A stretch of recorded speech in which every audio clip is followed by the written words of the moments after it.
From Hamilton Place Strategies in Washington, D.C., this is the HPS Insights Podcast. Welcome to HPS Insights, a podcast from Hamilton Place Strategies, analyzing the current events impacting the business and political communities. I'm your host, Brian DeAngelis, a managing director here at HPS. And today I'm really excited to host former Senator Ben Nelson, the author of a new book on the United States Senate, Death of the Senate, and someone who, when I had the privilege of being a staff rep on the Senate, I saw Senator Nelson's work firsthand. So I'm very excited to have you on the show today, Senator, and want to get into your thoughts on how the world's greatest deliberative body is working or not working, and where we may be able to go from here in terms of how to fix it. So welcome. Well, thank you, Brian. I look forward to our discussion today. I think everybody understands the Senate is on life support. It may not be dead yet, but unless something dramatic happens going forward, that could be the ultimate demise of the Senate. It could, in fact, die. And I think I'm an optimist, but a realist as well. And I know that changing things is not going to be easy, or that there's not necessarily a recipe for how you get out of the mess we're in. That's 100% guaranteed. But there are certain things that I think we can do. And in the meantime, we have to decide what's wrong with the Senate. Why isn't it working? Why did it work before we try to find the solutions? We're not going to start with the solutions. We'll work our way to the solutions, because I think we have to understand the nature of the challenge that's before us with the Senate trending clearly the wrong way. Yeah, I would love to start there. I did want to ask you what motivated you to write the book and why now, but I'll start with what struck me in reading it is that early 2000s, the 2000, I would say from George W. Bush's election, probably up until about the time you retired, or full disclosure, I worked for Senator Chris Dodd. He retired, I think, about a year or two before you in 2011. I like to think of my time in the Senate as the glory days, but there's some truth to that. We handled a financial crisis. You all handled certainly terrorism and a national security crisis. You came together, but you also came together on some pretty tough political issues around the stimulus, the Affordable Care Act, Dodd-Frank. What was working back then, and maybe what broke down after that period? Well, I think obviously the event of 9/11, I think took a Senate that was very close in the numbers, and put us in a position where we had to do something. And in order to do something, we had to work together. That's I think what I would say is maybe the difference. I don't want us to have a 9/11 again. Sure. To be able to work together, that's moving in the wrong direction.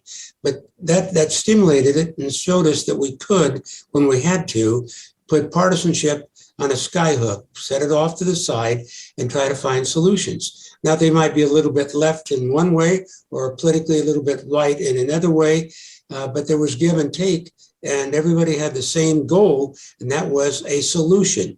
There was very little blocking or obstruction going on to just simply say, no, it won't happen under any circumstances. Today, if we move to today, I think there are some people who misunderstand what Joe Manchin has been doing. He's been saying not no to the process, but no to the amount. And we have to get together and try to do it.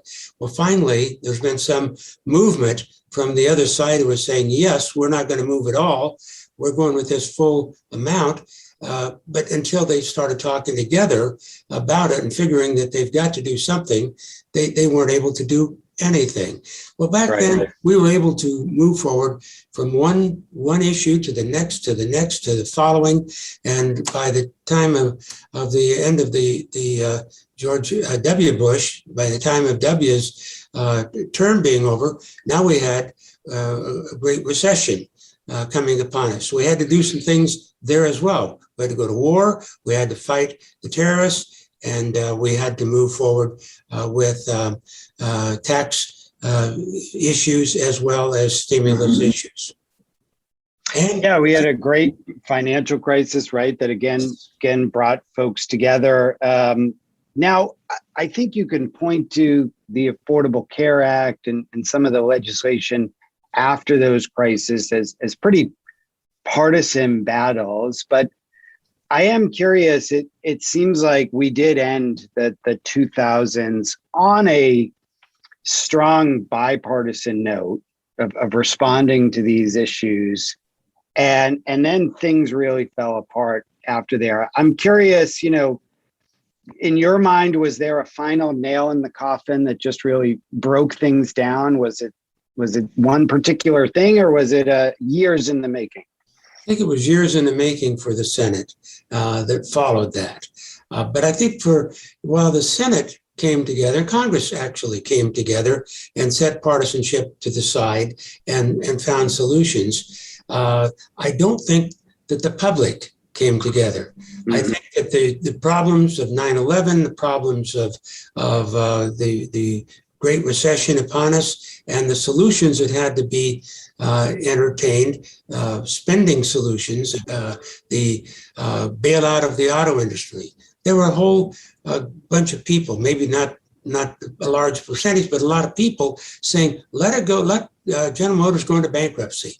It'd still be in bankruptcy today, and and the bones would have been picked clean by all the interests trying to get, quote unquote, their share.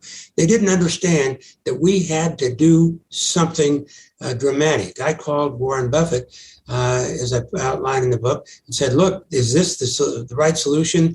The TARP, which then morphed into something else. But he said, I don't know if it's the right solution, but I know this: doing nothing isn't an option. So, but the people, I think they got spenditis. They got full of spending. We spent on this. We had to do this. They got tired of the bailout. They got tired of talking about a stimulus going forward during the Obama first year. Then they saw the Affordable Care Act. There were people writing our office saying, "You're going to take away my Social Security, my Medicare with the Affordable Care Act." Complete lack of understanding, generating the loud crowd that was in the background initially, right, but ended up in the foreground. All those things came together, and while the Senate was working together very well, and then I think it didn't work entirely that well during the Obama administration, I might add. Sure. Well, we understand why that is. We'll probably talk about that as well. But the people behind the scene, the loud crowd, got louder and louder and louder and more numerous. Yeah.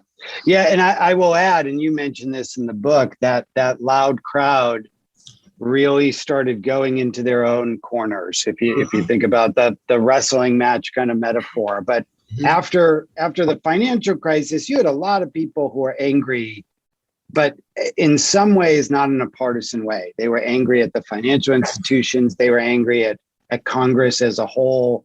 But in my view, in the years after that, whether it's, I think probably all of the above, but whether it's the media, whether it's certain candidates, whether it was other events, you started getting everyone really pushing into the extremes, which does lead to primary challenges and other issues where we're seeing a lot of our moderate, or even what I would consider just pragmatic politicians being forced out of the arena. I think that's exactly right. The people weren't together. I think Congress was together at the end of everything because we recognized, as Warren Buffett was saying, you have to do something. and we knew we had to do something, and we did. And then, of course, the Obama administration came in. The first words I remember hearing recorded from Mitch McConnell was his number one priority Mm-hmm. to make sure that Obama didn't get a second term. And we hadn't even gotten started with the first term. So it set the stage. If it was a play, you would know how it was going to end based on how it started. So Right. that Act One told us what the final act was going to be during those 8 years. Make sure that Obama failed, and everything they tried to do was aimed, in effect, at that. Now, I want to spend a minute on that because I think a lot's been written and discussed about Obama's failure to really build good relationships in Congress, which in many ways was surprising because I believe he was the first sitting U.S. senator to be elected president since Kennedy. I could be wrong on that, but I think that's right. And Joe Biden was his vice president and a creature of the Senate. Take that however you want to take it, but certainly the man knows his way around that building. The relationships weren't there, and I'm curious for your thoughts on that. But fast forwarding to, how is Biden addressing that with Mitch McConnell and with the senators, many of which he did serve with, not all of them, but his agenda is sort of struggling now in the Senate, and how is he going to help maneuver that? Well, I think it's struggling in the Senate right now, probably not because of the Republicans necessarily, other than they're not coming along, but because he's having to make sure that the left portion of the caucus is satisfied with what they're doing. So he's working, in my mind, inter-party with Bernie Sanders, and then you can't ignore the House. Sometimes Right. you'd like to, if you could, but you've got to pay attention to that. And I think he's doing all of that. And I think his staff is doing a pretty good job of dealing with the issues they have without just throwing a grenade in the mix. And he's not doing that. He's not threatening anybody. He's maintained I think a calm profile. He hasn't. He's not threatening. He's not calling names or anything like that. I think he understands. That's the one advantage I think we have with this president right now is his number of years in the Senate, in Congress, understanding the process. And while others on the outside are looking in, asking, why isn't he doing this? Or here's what I would do, or whatever they may be thinking, they're not paying enough attention to the fact that he's got a very calm approach to it, and he's moving forward, and they are making progress. And it was a long jump or a long fall from 3.5 down to a number under around $2 trillion. Still, we're talking about a lot of money. And those people who were traumatized by the spending, getting us out of the Great Recession, are equally traumatized by the amount that the Biden administration is faced with spending to develop a solid economy going forward and solve the issues right now. They didn't seem to be as traumatized when the Trump administration was throwing the trillion word around pretty loosely and adding it to the debt. I didn't hear their complaints about that. So, if you're going to be consistent, you can't pick and choose your opponent. You've got to, if your opponent is spending, it's got to be whoever spends is your opponent. But anyway, I think that I think there's literally hope. There's light at the end of the tunnel. It's not a train. They are finding a solution, and I think there's a good chance that they'll be successful. But I don't think people fully appreciate how difficult this has been to orchestrate. Right. And I think, I don't think everybody will like what Joe Biden does, no matter what he does. It's just that's the way things are developed in Washington and about Washington. But I think they should be appreciative of the fact that he's engineered through a very difficult time and a very difficult, he's navigated troubled waters and has done a pretty decent job. Yeah, I would agree. And I would add that, for folks like yourself who have worked up there and even us staffers who have seen it, I'm surprised that people are surprised by what's happening. Yeah. I could have told you we'd be here in the fall and Joe Manchin and Kristen Sinema, or even a Susan Collins, but the moderate wing of the Senate would be kind of the final decision makers in some way of where the agenda is going to go. And that's, it's the old George Washington story about the Senate, right? This is where things come to cool off a little bit. And the saucer, cool it off. And that's what's been happening. I think it's worked as close to what George Washington expected of the Senate as it could possibly work.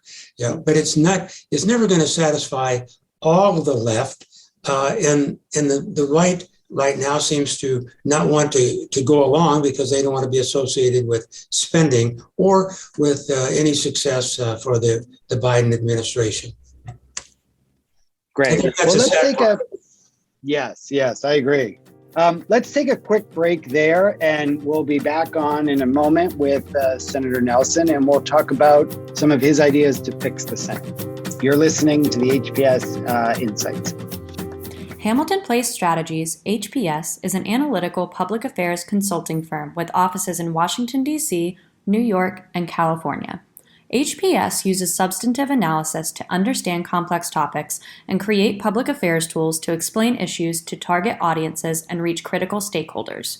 We achieve our clients' goals by enhancing understanding of issues, products, and companies, and ultimately improving outcomes. Learn more at hamiltonplacestrategies.com or follow us on Twitter at HPS Insight.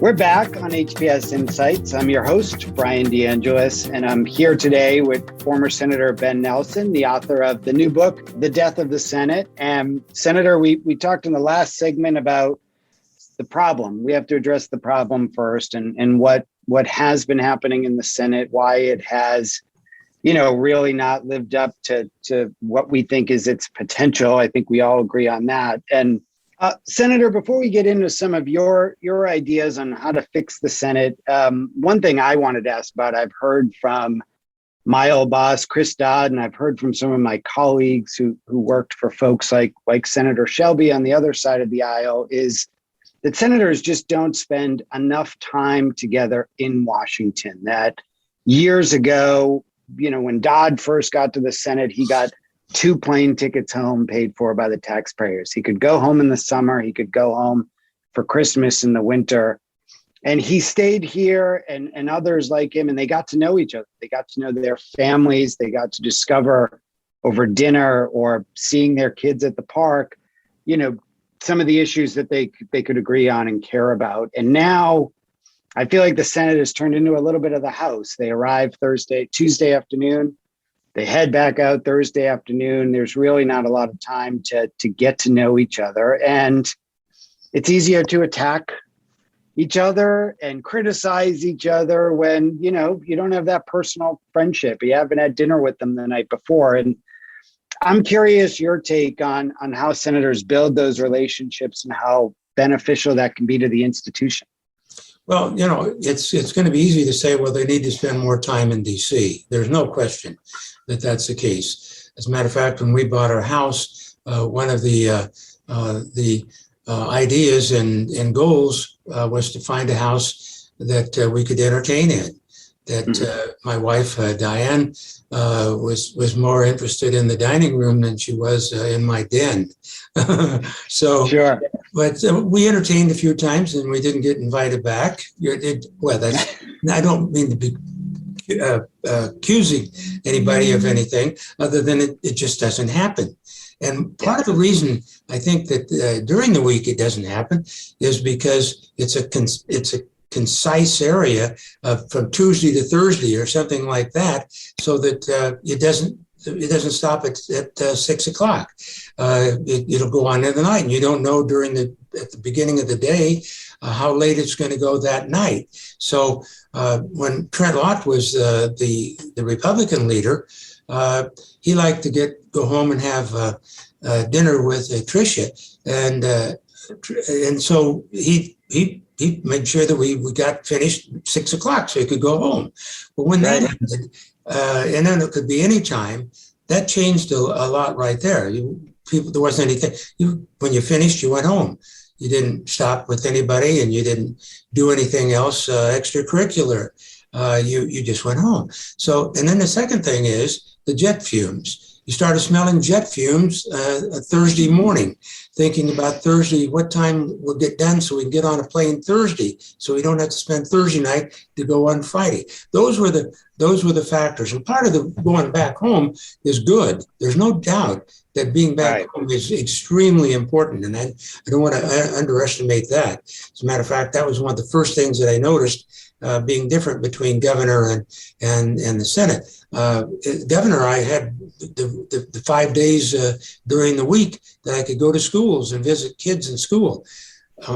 Coming home from DC, I didn't have that opportunity except during the breaks, and in August school's out. So anyway, it just an entirely different environment when you compress it from Tuesday to Thursday versus what it was previously when they were there for the weekends. They lived next door to one another. They entertained. They went back and forth. They spent more time together.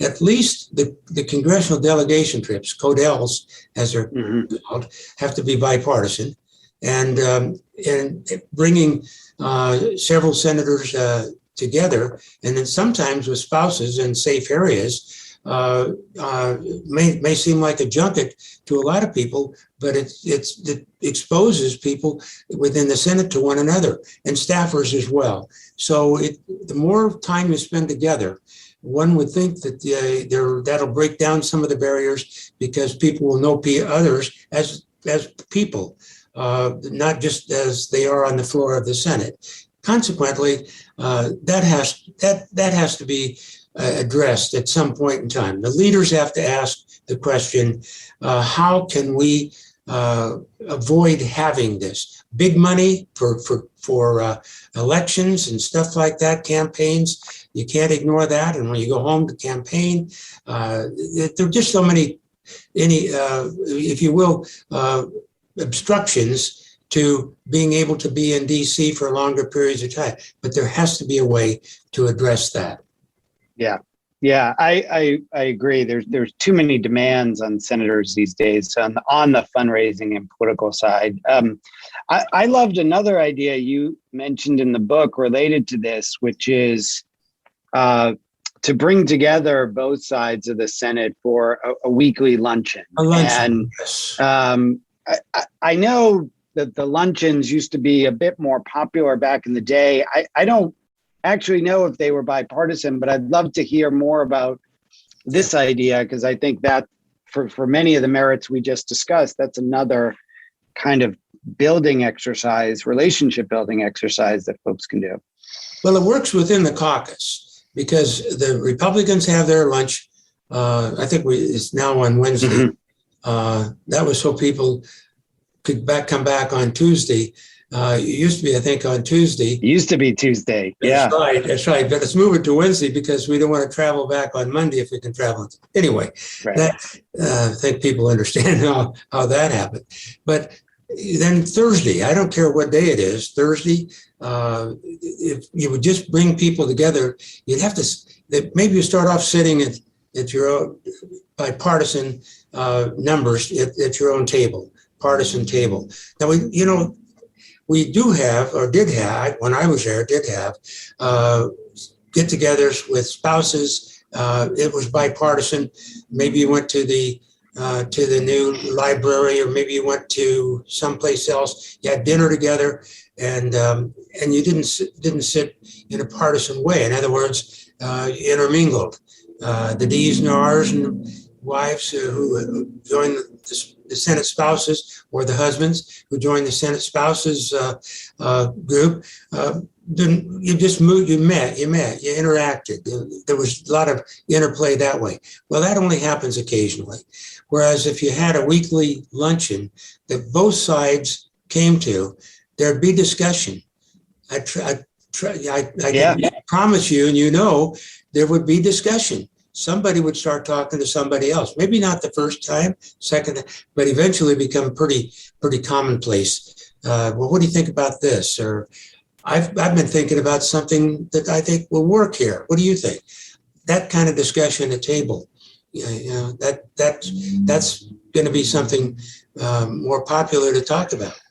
It's inevitable, right? It's just human relationships. I remember, John McCain's and Dick Shelby and others. I mean, they had great bonds with some of their Democratic colleagues from Codell's. I mean, John McCain and Joe Lieberman. It's a great example of a great friendship there of a bipartisan nature. That this is developed on. I think I mentioned this story as well in the book. But one day I was on the floor and John McCain came up and he said, "Hey Ben, what are you doing tonight?" I said, "Well, whatever you're telling me, I'll change my schedule. What do you have in mind?" He said, "Well, I'm just talking to Lindsey Graham and Joe Lieberman about having dinner tonight. Fred Thompson, who had been the senator from that's right, Tennessee. Yep, Tennessee, was now back up in New York doing Law and Order. That's where it was one of the stars. He said he's going to be in town tonight. And we want to stick him for dinner." And I said, "Well, that sounds like a perfectly good thing to do." I liked Fred a lot too. Everybody liked Fred. He was a wonderful guy. So we went over to Charlie Palmer's, and when we went in, we said, John, who liked to orchestrate things, said, "Well, let's get that table over there by the window." And he said, when we're all sitting there, everybody in Charlie Palmer's is going to be looking at us. They're wondering what we're plotting and planning. And it was a fun evening, teasing Thompson, who's going to have a baby or had just had a baby. And, it was a fun evening, but Lindsey and Joe and I could work well together, and Joe Lieberman as well, as we did with the Gang of 14, on getting judges up or down votes and avoiding the nuclear option, because we could talk to one another straightforward. And that was a perfect example of getting together. It was a lot of fun back and forth, but there's camaraderie that is important. It's I think it was Trent Lott said, if you have dinner with somebody on Saturday night, you're not going to call them a pin-headed egg-sucking weasel on Monday morning on the floor of the Senate. Right. So, and if you have dinner with each other's spouses involved, then when you make that insult, you're going to get home and you're going to get in trouble. Your family too. They'll straighten you up real quickly. Yes. That led me to another, I thought, great idea that you had in the book, and I've always thought this was sort of I understand the appeal of national figures, but I always thought this was a bit disingenuous for a place like the Senate, which is campaigning against each other in each other's states. When I see a Ted Cruz go to, Massachusetts or somewhere else to campaign against, it's sort of, why are you there? And that's really, there's a little bit of stay out of my backyard. Like, let's have our debates on MSNBC or somewhere else. But, that to me was always a little bit too far. But do you think there's any road back from that? Do you think that's here to stay? I'm afraid it is, because it tends to work. You bring somebody in. I had some of my colleagues come and campaign for me initially. Before I had some before I got elected come, but I was limited. Joe Lieberman came and campaigned for me. Then when I was running for re-election, I had John Breaux. He campaigned for me, and Senator Johnson from South Dakota campaigned for me for re-election. But I was pretty cautious and careful about doing much of that. And one of the things that I didn't do is I didn't contribute from my leadership pack to one of our opponents or one of our colleagues against one of the other, the Republicans. I wouldn't support Democrats to run against Republicans, because if the Republican or let's put it this way, if there was a Republican incumbent and we had a Democrat, I wouldn't contribute to the Democrats' funds because I wanted to be able to work with the Republican if the case Republican won. And I just didn't. Right. I don't think you can make war and peace at the same time very easily. And people do remember when somebody campaigns against you. Sure. You do. You do. I can tick off who's campaigned against me. Yeah. 20 years later, Right. 30 years later, I will be able to name who came in and campaigned against me. But so that just doesn't work well, and you shouldn't do it. And it started when the Republican caucus and Bill Frist, who was the leader at the time, went to South Dakota and campaigned against Tom Daschle, and Tom Daschle lost. And so, Right. It puts has a chilling effect on relationships that you don't need if you want to be able to work together. Now, we ought to be big enough not to have that bother us, but you can't be that big. You just can't. That's right. That's right. And there's a big difference between you don't have to be helpful. Yes. You don't have to, Bill Frist didn't need to say nice things about Tom Daschle, but it's different when you show up in his backyard. Exactly. And you're trying to work with him here. Well, we have a few minutes left, and I think if you'll allow me, you have what I will coin, I think, a pretty, I don't want to use the word controversial, but I'll say you're outside of the mainstream, at least today, on the idea of filibuster reform, and actually propose in the book that we bring the filibuster back. Absolutely. Even more. And so I wanted to give you an opportunity. I want to hear more about that, given that there's so much debate right now and pressure, I think, on President Biden to weaken the filibuster even more. And there's talk about it, being taken away for things like the debt ceiling and other issues. But you think we should bring it back and go even further. So tell us more your thoughts there. Well, it's maybe to put it in the context of a situation. We wouldn't have Supreme Court Justice Kavanaugh. Wouldn't have been able to have gotten survived the filibuster or cloture vote.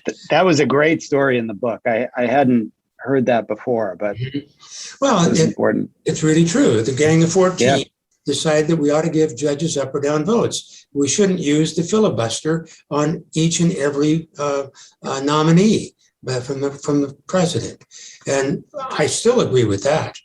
But when you get people being nominated outside the mainstream of judicial thought coming on board, being nominated, those who bring an agenda with them, or you're convinced they will have an agenda. I appointed over the course of 8 years as governor, almost 50% of the judges, the entire Supreme Court, the entire Court of Appeals. I would tell them up front, I don't want to know what you think about abortion. I don't want to know what your position is, because I want you to apply the law. Well-settled, stare decisis, well-settled law ought to be recognized. We don't go 100 miles north one day and 100 miles south the next day and think we've made progress on law. We've got well-settled law. We shouldn't be legislating from the bench, the Supreme Court, or from the trial court bench. I said, the reason I didn't want to know their position is when I come before you, I want to be able to read the law. I don't want to have to read your mind.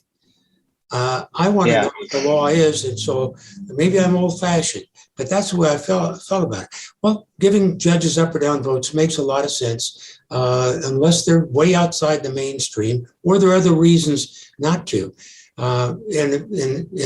But when somebody reads a book, they can read the whole story about Kavanaugh during the Gang of 14 not making the cut to be advanced forward with an agreement not to exercise a cloture vote in that case. He couldn't get there.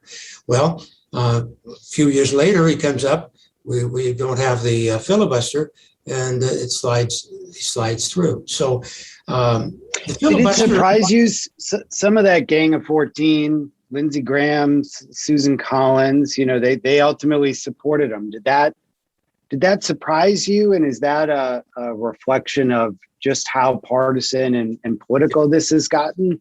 It didn't surprise me because I had a sense of where things were, what they had come to. But it disappointed me because I thought, what did we learn back then that we have forgotten in the meantime to do today? Because back then he couldn't get out of the cage. He was trapped in there with his background, very partisan background. So partisanship, taking extreme positions to the left, the right on issues. There's no place for that on the bench. It's about the law. It's not about a bunch of 7 people or 8 people or 9 people or expanding it or whatever. What they think about the law, it's what they read the law to be. And I know it seems old-fashioned given where we are today, because now we got liberal justices and we got conservative justices. I want United States Supreme Court justices. That's what I want. Late Ed Zirinsky was a senator from Nebraska. Said when he got to Washington, he'd been mayor of Omaha. A very, very colorful guy, well liked. He said the problem in Washington is there are too many Republican senators and too many Democratic senators, not enough United States senators. Well, I feel that way about the Supreme Court right now. And I also feel that with respect to the filibuster, it's the one of the many things, but one of the most important things that keeps the Senate from becoming just like the House. A simple majority vote will carry the day. There's no deliberation with that. There's really no deliberation in the House. People get up and speak, but they get up and state their positions. I don't mean to be demeaning to them. That's just the way the system works. I don't like that system for the Senate. The Senate has to be different. Not that it's the upper house or anything like that, but it's just different. It's what deliberation's about. And the filibuster and the potential of a filibuster in certain circumstances, it keeps it with the prospect of deliberating. It hasn't done much of that lately, but that possibility is still there. Yeah, I agree, and I hope it comes back. And I like the way you phrased it a moment ago. I think our country needs more United States senators, and I think there was a time when that was true, and I think we can get back there. And I know you and a lot of your former colleagues have been vocal about this. I am familiar with the open letter you all did. Yes. I think about 70 former U.S. senators. 70, yeah.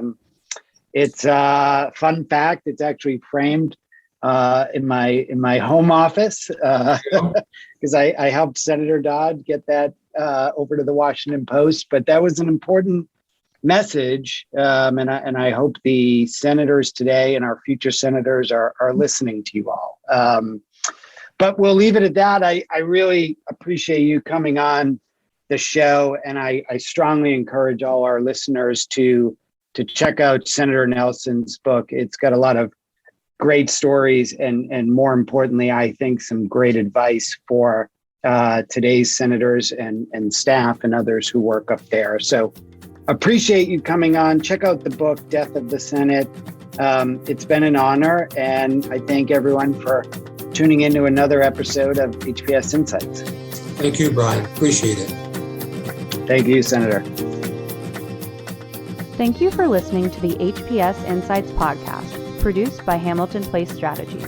For the latest updates, follow us on Twitter at HPS Insights and follow us on the web at hamiltonplacestrategies.com.